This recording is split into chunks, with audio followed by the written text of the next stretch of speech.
Then you also saw the coming full circle, and it matches that concept art. That is very interesting.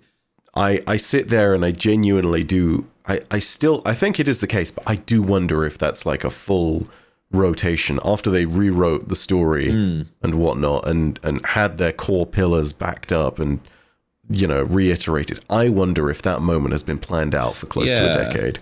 You know, even though there were big rewrites in the opening Destiny 1 story that never got seen because Joe Staten left and all this other stuff, I really do wonder if that moment has been planned for years. Because you know what? Yeah, it could just be a backwards, like, let me sit there and, what's the word I'm thinking of? Retcon?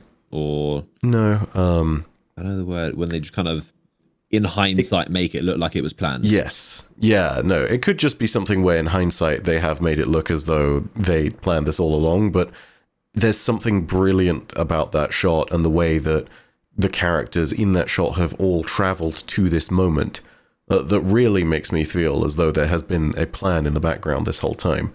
Yeah, you know? I was wondering, because I was thinking, like, there's no way they planned that from the beginning. Like, whoever made that art, like... Because it just seemed like just a concept of the Traveler just far above Earth. But at the same time, like, maybe that was always the plan for the Traveler to have, you know, to go out further into space and have this battle against the darkness or the pyramids. But it's one of those things where it's like, I don't, like, a part of me wants to think it wasn't planned and they kind of, in hindsight, made it look like it was the original plan. But I don't know, it does seem, the way it matches up, it does seem very spot on. Even if it isn't, to be honest, you can't really, it matches up perfectly enough that it kind of doesn't really matter. It does just fit perfectly.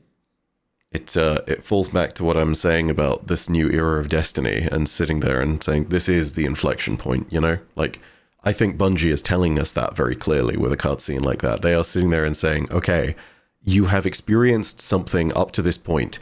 Now it is changing. You are in this place where you know things. You have sat there and gotten used to those things. Now they are different. The Traveler is no longer in the tower. You can't see it. There is a big, gaping open space where it used to be, and it feels weird and unnatural for everyone involved. You know, this is the signposting to it. You know, this will be the point at which it all rotates. Nothing is going to be quite the way it was. Interesting thing as well is that the Witness doesn't even, correct me if I'm wrong, but the Witness doesn't even seem really that bothered about the Guardians. His gripe is the Traveler. We're just kind of there, and we're going to defend the Traveler because it's somewhat our friend and ally, but they're going after the Traveler. We're just kind of like there on the back burner. This isn't really kind of to do with us, and we're obviously going to get involved, but we're not really the main. Most of the time the big bad villain is always coming for the Guardians, but we're just kind of in the background, it seems, this time. Oh yeah. So this is the crazy thing about it as well, is this is something that has clearly been going on for longer than we can even recount. The oldest points that we know about in Destiny's story are the story about the Gardener and the Winnower, which is kind of nebulous, and it's hard to attribute what that's to now that the distinction between the Witness and the Darkness is made clear. But the other oldest story we have is of Rulk and Lubre and him being found by the Witness, and it basically sitting there and telling him, yes, the destruction of your entire species and planet that was uplifted by the Traveler is good, and this is the shape we need to enact. This is the thing we need to do. If you think about it in that sense, the Witness has been hunting the Traveler for longer than we know about recorded history almost. It's the furthest back we have as far as references to it are concerned are exactly those moments where it is hunting the Traveler. You know, the Witness is Destiny's equivalent of historical cave paintings. We only know about things that happen in that era because the Witness was there, and because there are survivors, in this instance one survivor, from that particular place that have documented it. You know, that gives you a sense of scale as to what's going on. And in a sense, it's not surprising that they really don't care.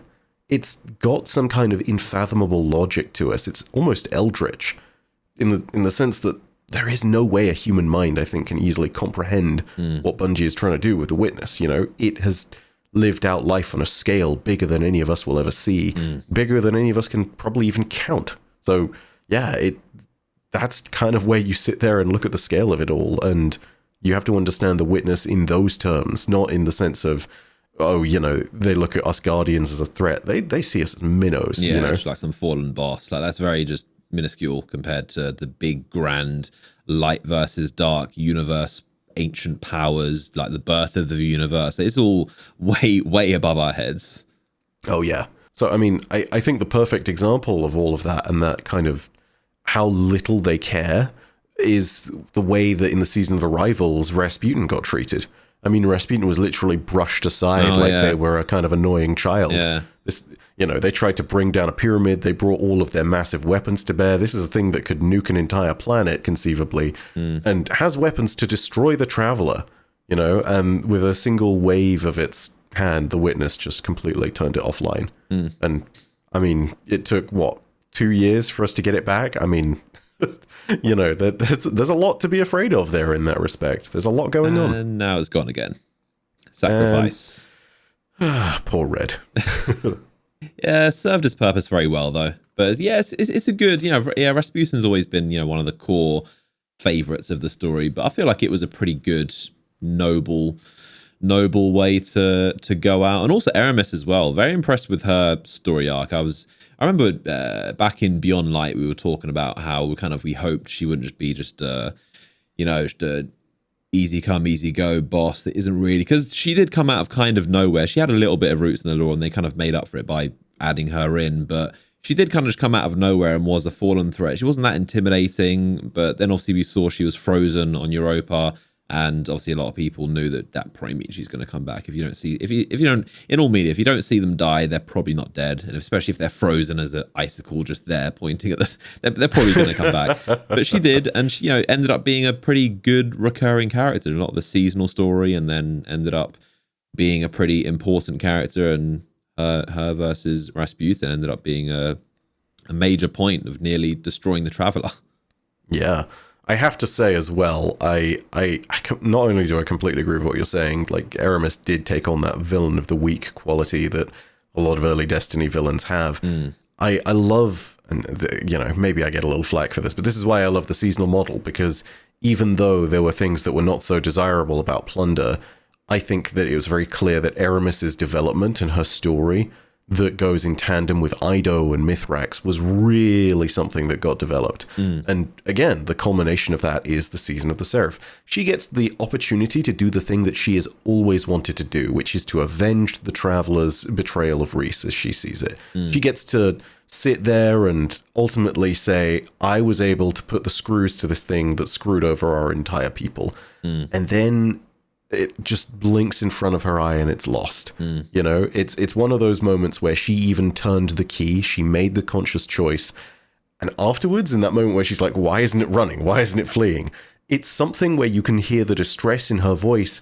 And I think it's not just distress out of irritation. I think it's genuine distress of, oh my God, what have I done? You know? Because it's one thing to sit there and be like, I destroyed the Traveler. It's another thing to sit there and be like, oh, I tried and it failed and it rebuked me, and it was something where it stayed and it still thought these people were worthy. Which, that's another aspect to the Rasputin sacrifice, which is so good, by the way.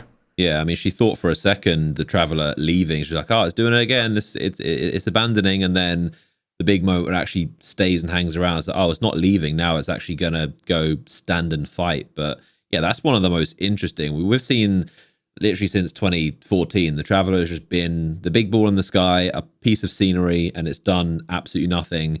And then it got obviously damaged when it defeated Gaul, and then it healed itself in Beyond Light. But it's still, you know, the big ball in the sky, and now it's gone to go do something, and it's going to be involved in a major way in this pyramids versus round ball fight. So yeah, that was very, very interesting. Probably definitely the biggest development we've ever seen as far as actually doing something.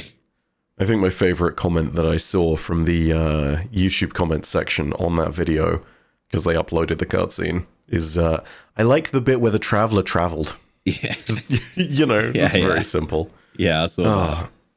Because, you know, it's called the Traveler, I guess. Maybe, you know, I guess because it does move around. It would go from planet to planet trying to terraform, and it was a Traveler, but we haven't seen it traveling much at all in the past like 9 years. So now it's actually, well, it traveled a little bit. It stopped. It just floated.